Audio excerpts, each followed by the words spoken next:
Hello students, O2IS academy में आपका बहुत बहुत स्वागत है। मेरा नाम ज्योति कौशल है और हम पिछले एक साल के करंट अफेयर्स को कवर कर रहे हैं HCS प्रीलिम्स के लिए।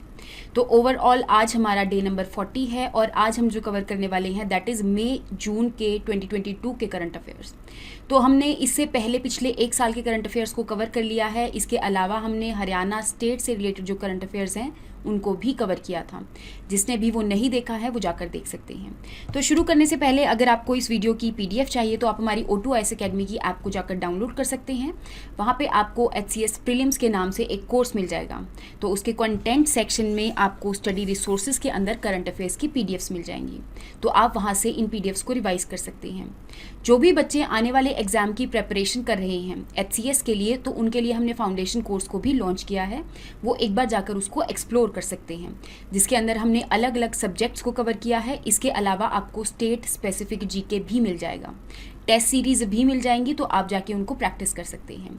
तो शुरू करते हैं अपनी आज की सबसे पहली न्यूज़ से। तो आज हम मई और जून 2022 के करंट अफेयर्स कर रहे हैं जो कि इन्वायरमेंट से रिलेटेड हैं। तो सबसे पहले हम बात करते हैं ब्लैक बक की पॉपुलेशन के बारे में। तो रिसेंटली एक सेंसस कंडक्ट करवाया गया ओडिशा के अंदर और ये देखा गया कि ब्लैक बक की जो पॉपुलेशन है वो पिछले 6 सालों के अंदर डबल हो गई है। तो अगर मैं ब्लैक बक के बारे में बात करूं जो कि एंटीलोप के इंडियन एंटीलोप के नाम से भी जाना जाता है, तो ज़्यादातर ये आपको ग्रासलैंड्स में देखने को मिलेगा। Basically semi arid deserts region के अंदर आपको ये जो ब्लैक बक है वो देखने को मिलेगा।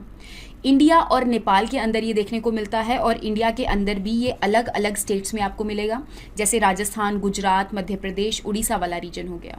इसके अलावा जो ब्लैक बक है वो कई स्टेट्स का स्टेट एनिमल भी है, जैसे कि पंजाब, हरियाणा और आंध्र प्रदेश का। तो अगर मैं ब्लैक बक के बारे में बात करूं तो चीता के बाद सबसे तेज दौड़ने वाला जानवर के अंदर ये काउंट होता है। इसके अलावा आपने इसका स्टेटस भी याद रखना है, स्पेशली आपने IUCN स्टेटस को याद रखना है। दैट इज लीस्ट कंसर्न की कैटेगरी में आता है। वाइल्ड लाइफ प्रोटेक्शन एक्ट 1972 के शेड्यूल 1 में आता है और साइट्स की अपेंडिक्स 3 में आता है। जब मैंने आपको पिछले साल के इन्वायरमेंट के करंट अफेयर्स करवाए थे तो मैंने उस टाइम पर भी बताया था कि IUCN की यहाँ पर अलग अलग कैटेगरीज होती हैं डिपेंडिंग अपॉन कि उस फ्लोरा या फिर फोना की कितनी स्पीशीज़ या फिर कितनी पॉपुलेशन देखने को मिल रही है। तो उसके हिसाब से यहाँ पे IUCN अलग अलग कैटेगरीज में डाल देता है। जैसे कि जो लीस्ट कंसर्न की कैटेगरी है दैट मीन्स यहाँ पे ये जो एंटीलोप है वो थोड़ा ज़्यादा देखने को मिलता है, ज़्यादा पॉपुलेशन है इसकी। In the same way wild life protection act जो है वो हमारे इंडिया का एक्ट है जिसके अंदर अलग अलग कैटेगरीज होती हैं, ठीक है, अलग अलग शेड्यूल्स होते हैं। तो यहाँ पे सबसे ज़्यादा जो प्रोटेक्टेड एनिमल है वो शेड्यूल 1 की कैटेगरी में डाल दिया जाता है। In the same way sites भी अपने अपेंडिक्स वगैरह निकालती है, तो यहाँ पर भी जो प्रोटेक्टेड एनिमल्स वगैरह हैं उनको अलग अलग अपेंडिसेस के अंदर डाला जाता है। तो आपने इसका IUCN स्टेटस के बारे में याद रखना है। नेक्स्ट हम बात करते हैं कि रिसेंटली एक कॉन्फ्रेंस हुई जिसका नाम था Commonwealth heads of government meeting. ये एक ऐसी मीटिंग है जो कि हर 2 साल बाद कंडक्ट करवाई जाती है और इसके अंदर जो कंट्रीज पार्टिसिपेट करती हैं वो कॉमनवेल्थ के नेशंस होते हैं। अगर मैं यहाँ पे कॉमनवेल्थ के बारे में बात करूँ तो इसके अंदर वो नेशंस पार्टिसिपेट करते हैं जो कि पहले ब्रिटिश एम्पायर की टेरिटरीज या फिर ब्रिटिश एम्पायर की कभी ना कभी वो कॉलोनी रह चुका है। तो कॉमनवेल्थ नेशन के अंदर वो सारे के सारे नेशंस काउंट होते हैं। तो अभी रिसेंटली जब चोगम मीटिंग हुई थी 2022 की, तो ये रवांडा के अंदर के गाली के अंदर कंडक्ट करवाई गई और यहाँ पे एक चार्टर को पास किया गया। उस चार्टर का नाम है living land charter. Living land charter का यहाँ पे ये सिग्निफाई करता है कि उनका जितना भी लैंड है वो उसको सस्टेनेबल तरीके से यूज़ करेंगे और उस लैंड के जितने भी रिसोर्सेज हैं वो आने वाली नेक्स्ट जो फ्यूचर जनरेशन्स हैं उनके लिए प्रिजर्व करके रखेंगे। और यहाँ पे लैंड से रिलेटेड जो भी डिग्रेडेशन वगैरह हो रही है, बायोडाइवर्सिटी लॉस हो रही है, उनको एक तरह से बिल्कुल कम से कम करेंगे या फिर बिल्कुल ही नहीं करेंगे। तो लिविंग लैंड चार्टर का आपको मतलब पता होना चाहिए और ये भी पता होना चाहिए कि कौन सी मीटिंग के अंदर इसको पास किया गया और ये मीटिंग को कहाँ पे कंडक्ट करवाया गया। नेक्स्ट हम बात करते हैं कि राजस्थान के अंदर एक विलेज है जिसका नाम है बर्ड विलेज, जो कि राजस्थान के उदयपुर डिस्ट्रिक्ट के अंदर मैनार के अंदर लाई करता है। अब ये जो बर्ड विलेज है इसके अंदर बहुत ज़्यादा माइग्रेटरी बर्ड्स आती हैं और एक तरह से ये उन बर्ड्स के लिए ब्रीडिंग ग्राउंड का भी काम करता है। बेसिकली ये जो बर्ड विलेज है ये एक तरह से वेटलैंड भी है, लेकिन ये जो वेटलैंड है वो रामसर साइट की लिस्ट के अंदर अभी तक इंक्लूड नहीं हुआ है।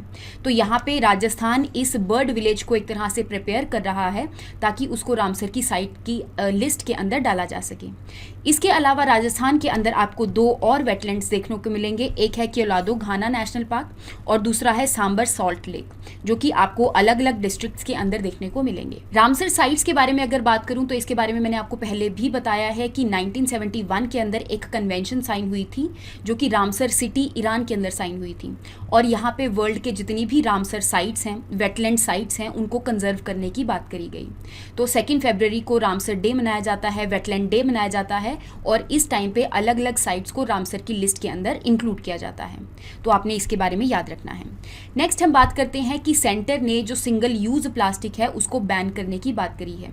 हालांकि इसकी जो नोटिफिकेशन है वो पिछले साल आई थी और यहाँ पे प्लास्टिक को फेज आउट करने के लिए अलग अलग उन्होंने रूल्स निकाले। जैसे कि इन रूल्स के अंदर बताया गया कि जो प्लास्टिक की थिकनेस है वो धीरे धीरे इंक्रीज करी जाएगी, जैसे कि 50 माइक्रोन से 75 माइक्रोन्स करी जाएगी और उसके बाद 100 माइक्रोन्स करी जाएगी। और उस टाइम पे नोटिफिकेशंस में ये भी बताया था कि 1 जुलाई 2022 से जो सिंगल यूज़ प्लास्टिक है उसको बैन कर दिया जाएगा। अगर मैं सिंगल यूज़ प्लास्टिक के बारे में बात करूं तो ये ऐसी टाइप ऑफ प्लास्टिक है जो कि सिर्फ एक बार यूज़ करी जाती है और उसके बाद उसको डिस्कार्ड कर दिया जाता है, उसका कोई भी यूज़ नहीं होता। और ये जो सिंगल यूज़ प्लास्टिक है वो हमारे इन्वायरमेंट को बहुत ज़्यादा नुकसान पहुंचाती है, तो इसलिए इसको बैन करने की बात करी गई है। आपको पता होना चाहिए कि इसके अंदर कई चीज़ें इंक्लूड होती हैं, जैसे कि पॉलीथीन बैग्स हो गया, ठीक है, शैम्पू की बॉटल्स हो गई, स्ट्रॉज हो गई, तो ये सारी की सारी चीज़ें सिंगल यूज़ प्लास्टिक के अंदर इंक्लूड होती हैं। और यहाँ पे सेंटर ने ये भी बोला है कि जो भी बैन किया है, अगर वो यहाँ पर कोई भी ऐसे प्रोड्यूसर्स हैं जो कि इसको दोबारा से बना रहे हैं तो उसको चेक करने के लिए यहाँ पे एक अथॉरिटी को रखा गया है। दैट इज़ सेंटर के अंदर सेंट्रल पोल्यूशन कंट्रोल बोर्ड इस चीज़ को ध्यान में रखेगा कि कहीं पे भी जो सिंगल यूज़ प्लास्टिक है उसको नहीं यूज़ किया जा रहा। इसके अलावा स्टेट के अंदर जो स्टेट पोल्यूशन कंट्रोल बोर्ड है वो यहाँ पर चेक रखेगा। तो आपने सिंगल यूज़ प्लास्टिक के बारे में ध्यान में रखना है। नेक्स्ट हम बात करते हैं कि रिसेंटली एक रिपोर्ट आई थी जो कि एक ऑर्गेनाइजेशन ने निकाली है जिसका नाम है रेन 21 का मतलब है renewable energy policy network for 21st century. तो दैट मीन्स 21वीं सेंचुरी के अंदर कैसे जो एनर्जी है वो एक तरह से रीन्यूएबल तरीके से आ रही है, तो उसके ऊपर ये ऑर्गेनाइजेशन ध्यान देती है। अब ये एक रिपोर्ट निकालते हैं जिसका नाम है रीन्यूएबल्स 2022 ग्लोबल स्टेटस रिपोर्ट। इस ग्लोबल स्टेटस रिपोर्ट के अंदर ओवरऑल वर्ल्ड के अंदर जितनी भी कंट्रीज़ हैं, उन कंट्रीज़ के अंदर जो कंट्रीज़ हैं उनको एक तरह से रैंक किया जाता है कि कौन सी कंट्री ने रीन्यूएबल सोर्स ऑफ एनर्जी को एक तरह से इंक्रीज़ किया है। जैसे कि अगर मैं इंडिया की बात करूं तो इंडिया जो है वो अलग अलग रिन्यूएबल सोर्सेज से एनर्जी को बना रहे हैं, जैसे कि हाइड्रो इलेक्ट्रिसिटी हो गया, दैट मीन्स पानी को यूज़ करके इलेक्ट्रिसिटी को बनाया जा रहा है। इसके अलावा यहाँ पे जैसे कि सोलर एनर्जी से यहाँ पे इलेक्ट्रिसिटी को बनाया जा रहा है। तो यहाँ पे अलग अलग कंट्रीज़ को इसमें रैंक किया गया है। इन्होंने इस ग्लोबल रिपोर्ट के अंदर ये बताया है कि इंडिया ने जो पिछले साल में रिन्यूएबल कैपेसिटी को इंक्रीज़ किया है, तो वो कितना इंक्रीज़ किया है, 15.4 गीगावाट्स। इसके अलावा सबसे ऊपर जो कंट्री है दैट इज़ चाइना, जिन्होंने सबसे ज़्यादा इंक्रीज़ किया है। सेकंड नंबर पे है यूएस। तो हमारी जो कंट्री है वो थर्ड नंबर पर आती है जिन्होंने रिन्यूएबल एनर्जी से जो ट्रांजिशन है या फिर कितनी ऐसी कैपेसिटी को ऐड किया है जो कि रिन्यूएबल सोर्सेज से आ रही है। इसके अलावा यहाँ पे और भी चीज़ें बताई गई, जैसे कि फोटोवोल्टेइक जो आपके सोलर पैनल्स होते हैं उसके अंदर जो इंडिया है वो सेकंड रैंक पर आता है। दैट मीन्स हमारे इंडिया के अंदर फोटोवोल्टेइक सोलर पैनल से भी यहाँ पे एनर्जी जो है वो मिल रही है और फर्स्ट नंबर पे यहाँ पर जर्मनी है। नेक्स्ट हम बात करते हैं बायोमास को फायरिंग पॉलिसी के बारे में। तो ये एक ऐसी पॉलिसी है जिसके अंदर जो भी थर्मल पावर प्लांट है, दैट मीन्स यहाँ पे ऐसा एनर्जी का प्लांट है जिसमें एनर्जी बनाई जा रही है। तो अगर मैं कोल थर्मल पावर प्लांट के बारे में बात करूँ तो यहाँ पर जो एनर्जी बन रही है वो कोल को जलाकर बनती है, कोयले को जलाकर बनती है। तो इन थर्मल पावर प्लांट्स के अंदर अगर मैं 5 से 10% ऐसा सोर्स डाल दूं जो कि बायोमास का सोर्स है, दैट मीन्स बायोमास से एनर्जी मिल रही है, तो अगर मैं इस सोर्स को डाल दूं तो इस पॉलिसी को हम कहते हैं बायोमास को फायरिंग पॉलिसी।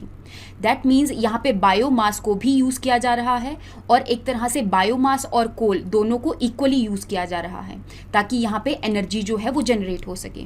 तो यहाँ पे जो 2022 का यूनियन बजट था उसमें ये बोला गया था कि हर एक थर्मल पावर प्लांट के अंदर 5 से 10% बायोमास को फायरिंग पॉलिसी को एक तरह से इम्प्लीमेंट किया जाएगा।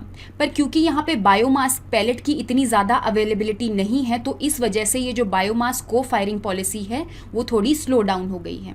अगर मैं बायोमास के बारे में बात करूं तो ये एक ऐसा सोर्स है जैसे कि जो बचा कुचा जो आपका फूड मटेरियल हो गया, जैसे वुड हो गया, है ना, इन सब चीज़ों को जब जलाकर एनर्जी बनती है तो उसको हम बायोमास के अंदर कंसीडर करते हैं। तो अल्टीमेटली आपको बायोमास को फायरिंग के बारे में पता होना चाहिए कि इसमें पार्शियली हम कोल को यूज़ करते हैं और पार्शियली बायोमास को यूज़ करते हैं।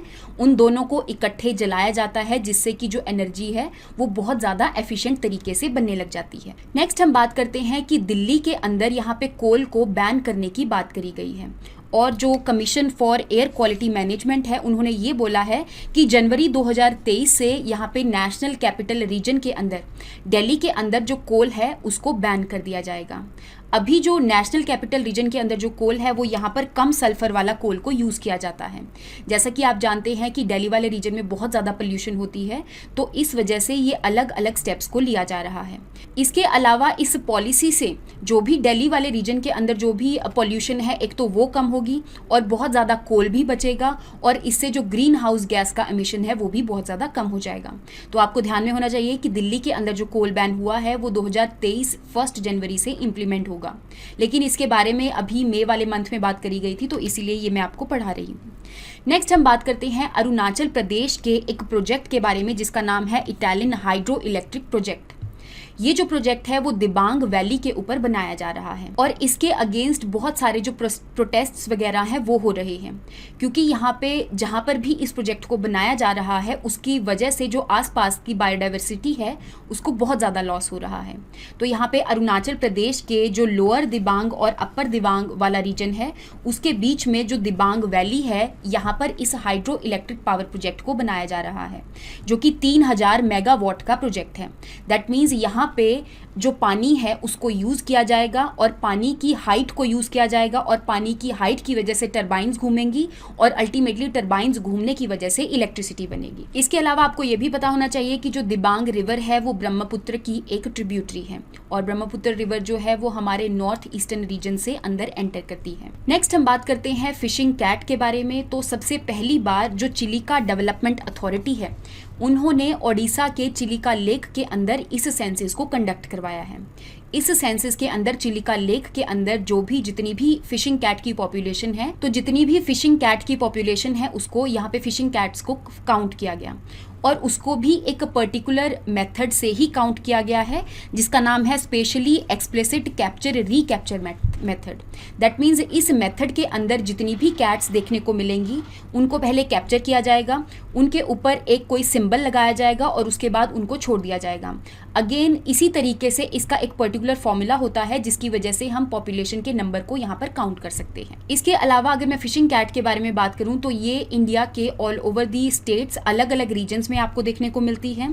ये हाउस कैट से ट्वाइस द साइज होती है, मतलब इसका 2 गुना ज़्यादा साइज होता है। इसके अलावा ये फिशेस हो गया, क्रस्टेशियंस हो गया, इन सबको खाती है और एक बहुत अच्छी स्विमर भी है। अगर मैं बात करूं IUCN स्टेटस के बारे में तो इसका जो स्टेटस है वो चेंज होता रहता है, लेकिन आपने ध्यान रखना है कि इसको वल्नरेबल कैटेगरी के अंदर डाला गया है। हालांकि इन फिशिंग कैट्स को बहुत ज़्यादा थ्रेट्स हैं कि इनकी जो पॉपुलेशन है वो डिक्लाइन हो रही है। बीच में इसका जो स्टेटस है इंडेंजर हो गया था, लेकिन यहाँ पे IUCN ने अभी भी इसके स्टेटस को वल्नरेबल ही डाला है। इसके अलावा साइट्स के अपेंडिक्स 2 में लाई करता है और वाइल्ड लाइफ प्रोटेक्शन एक्ट के शेड्यूल 1 के अंदर ये जो फिशिंग कैट है वो लाई करती है। नेक्स्ट हम बात करते हैं कि सुप्रीम कोर्ट ने रिसेंटली ये बोला है कि जितने भी आपके प्रोटेक्टेड एरियाज़ हैं, नेशनल पार्क्स हैं या फिर वाइल्ड लाइफ सेंचुरीज़ हैं, आपने उन सारे प्रोटेक्टेड एरिया के आसपास एक 1 किलोमीटर का एरिया बनाना है जो कि इको सेंसिटिव जोन के नाम से कहलाया जाएगा। और ये इको सेंसिटिव जोन जो है वो इसलिए बनाया जा रहा है ताकि यहाँ पे उस एरिया के अंदर जो भी प्रोटेक्टेड एरिया है उसके अंदर किसी भी बायोडाइवर्सिटी को लॉस ना हो। तो पहले ये जो एरिया था वो 10 किलोमीटर तक था, लेकिन अभी सुप्रीम कोर्ट ने इसको 1 किलोमीटर कर दिया है। और यहाँ पे सुप्रीम कोर्ट ने जो भी अपनी जजमेंट्स दी हैं वो इसलिए दी हैं क्योंकि यहाँ पर किसी ने पिटीशन डाली थी नीलगिरी फॉरेस्ट को प्रोटेक्ट करने के लिए, तो उसके रिलेटेड ही यहाँ पे इस जजमेंट को सुनाया है कि जितने भी protected areas, wild life sanctuaries, national parks हैं उसके आसपास 1 किलोमीटर का इको सेंसिटिव जोन को बनाया जाए। इसके अलावा सुप्रीम कोर्ट ने और भी चीज़ें कही हैं कि ये बोला है कि किसी भी अगर प्रोटेक्टेड एरिया के आसपास पहले से ही अगर ज़्यादा इको सेंसिटिव जोन है तो उसको ही मेंटेन किया जाएगा। इसके अलावा यहाँ पे कोई भी माइनिंग की एक्टिविटीज़ को नहीं अलाउ किया जाएगा। और हाँ, अगर ऐसी बहुत ज़्यादा ज़रूरत पड़ गई, दैट मीन्स यहाँ पे पब्लिक इंटरेस्ट के अंदर कई जगहों पर इस रूल को डाइल्यूट भी किया जा सकता है। नेक्स्ट हम बात करते हैं 15th वर्ल्ड फॉरेस्ट कांग्रेस के बारे में।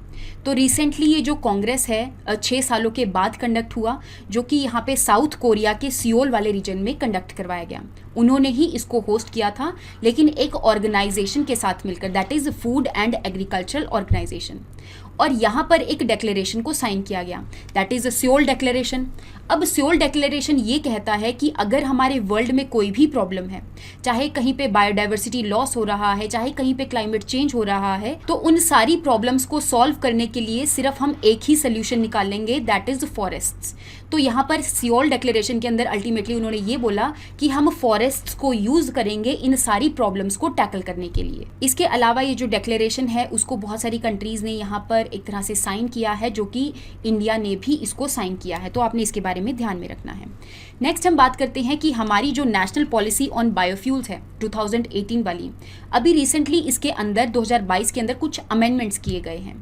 तो सबसे पहले हम 2018 की बायोफ्यूल पॉलिसी के बारे में बात कर लेते हैं। इस पॉलिसी में ये बोला गया था कि जितना भी आपका पेट्रोल है या फिर डीजल है, ठीक है, उसके अंदर कुछ ना कुछ यहाँ पे ब्लेंडिंग करी जाएगी। और किस चीज़ की ब्लेंडिंग करी जाएगी? जैसे पेट्रोल के अंदर 20% इथेनॉल की ब्लेंडिंग होगी, इन द सेम वे यहाँ पे डीजल के अंदर 5% बायोडीजल की ब्लेंडिंग करी जाएगी।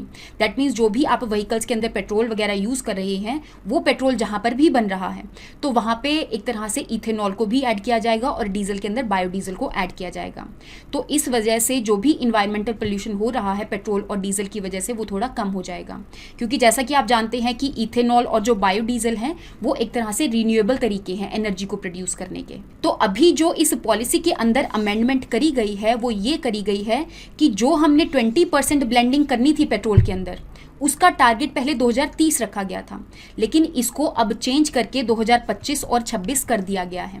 वो इसीलिए चेंज किया है क्योंकि हमारा ये जो टारगेट है वो बहुत हद तक अचीव हो चुका है, तो इसीलिए अमेंड करके इसकी जो डेट है वो पहले कर दी गई है, 2030 से 25-26 तक कर दी गई है।